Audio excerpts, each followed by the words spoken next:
I'm sorry, they just don't make batteries like they used to. Anyway, which means I probably don't have a lot of time on this battery. He self-detonated himself to save my life. But those weren't his orders. His orders were to hold the line. Now what scares me about that is that it reveals that these droids can not only adapt and learn, but they can make independent decisions. Their artificial intelligence is anything but artificial. It's genuine.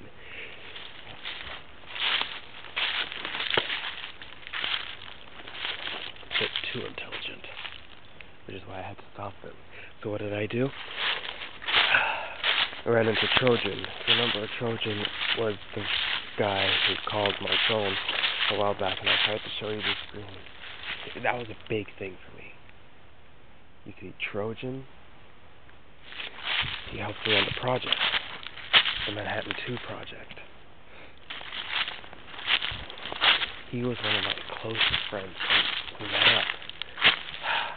He's older now. Older than me still, but not by as many years as he was in my timeline.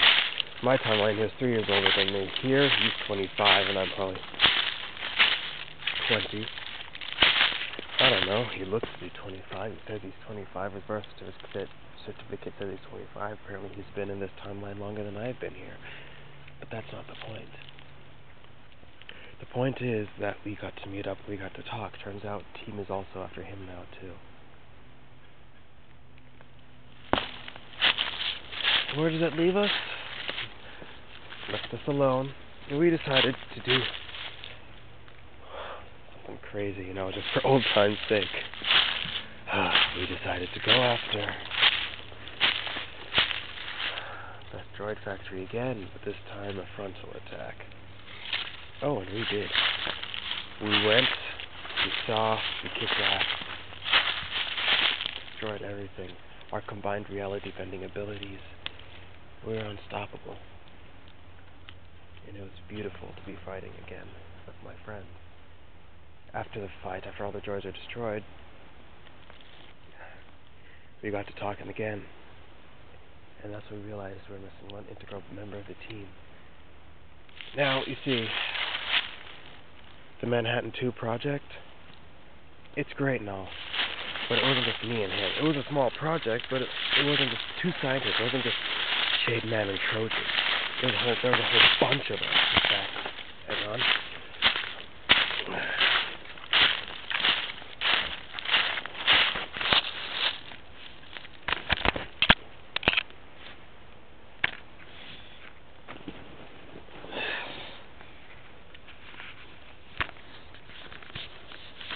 Hope you don't mind the darkness.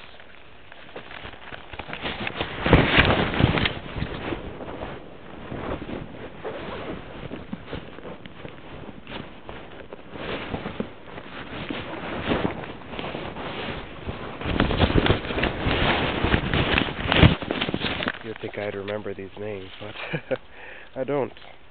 Why don't I remember these names? Simple.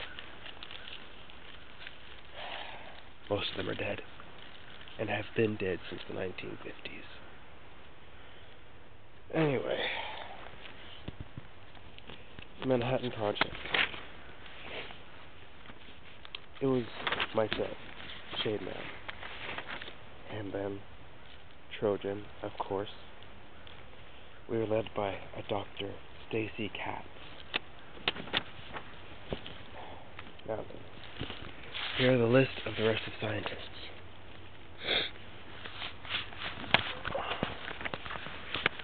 Right here.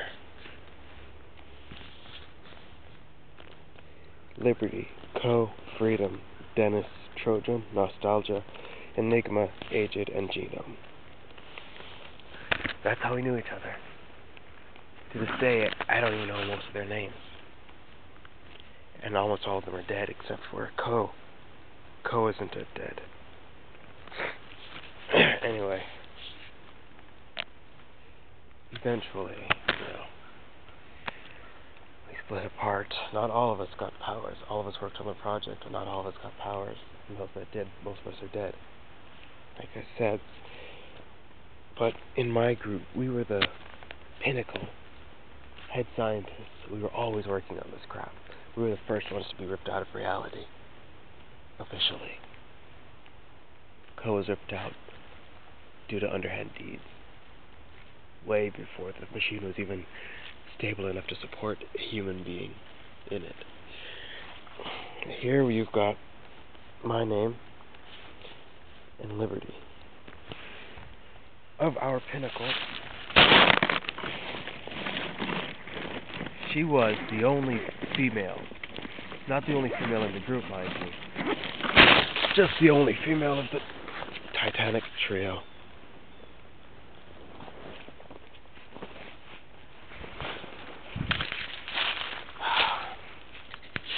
So then you must be wondering, Titanic trio? What's so great about you guys? Well, we're the only ones that survived, number one. That's probably the most important thing. We're the only ones still alive with our powers. Number two, we did most of the calculations, and I was actually the one who figured out that the mind is what can bend reality. The mind is the ultimate weapon. You attack the mind and the mind is broken. The person is broken, their people are broken. You can attack the body and the soul. And sure, people say you can't kill the soul, but the soul is merely what the mind reflects. Anyhow, the soul is the attitude of the mind. With that aside, we decided to go after Liberty. We knew where she was on the attack. We found information that, gave us information about where she was, and that she was actually captured by a team, so we decided to go after her.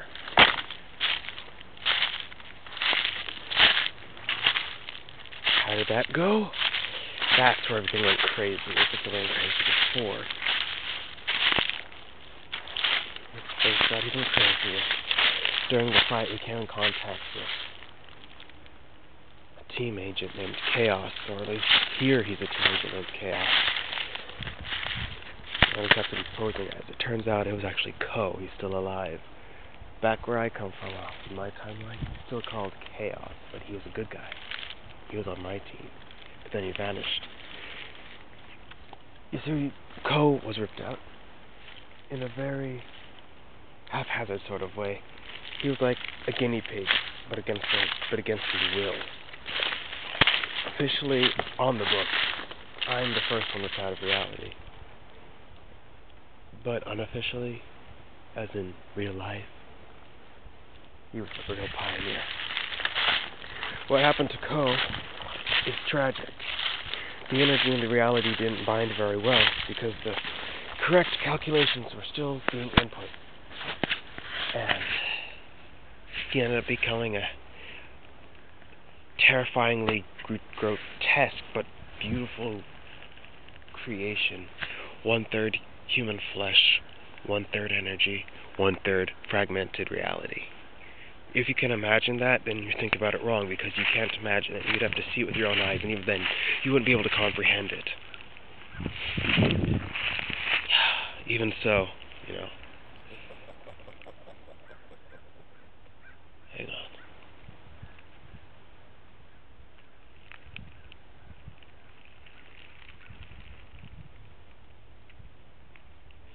You ever get the feeling you're being watched?